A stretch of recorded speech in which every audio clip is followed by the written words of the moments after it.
Ulit ka pa ba dito? Yes po. Ha? Gusto mo pa ulit pumunta dito? Okay lang, punta tayo dito. Tapos wala sila Kalinga Prab. Sama po sila mama po. Siya nga pala. Sabi mo, gusto mo isama yung buong pamilya mo. Nalala ko, birthday pala ni mama mo ngayon, ano? Opo. Grabe. Masabi happy birthday, ha? Opo. Binati ko na nga po siya kanina. Binati mo siya kanina. Dapat sinabihan mo ko para ano ako sa kanya. Nakapag birthday greet ako sa kanya. Ay, alam ko na. Ganito na lang, karama ko ng cellphone mo. Yan. Okay lang, video greet na lang ako sa kanya. Tapos listen ko sa kanya mamaya. Kasi baka mamaya, malimutan ko na naman. Sige po.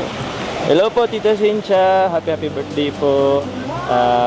Sana po okay lang po kayo. Pasensya na po at hindi nyo po kasama si Carla sa ngayon.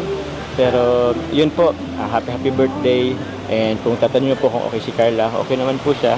Okay naman ba ang salibani ko? Ang baby ko, ay sorry po, si Carla po. Si Carla. Okay naman po siya. Happy birthday, Mama. I love you. Love you po. I miss you. I miss you. Parang ganda po dun, oh.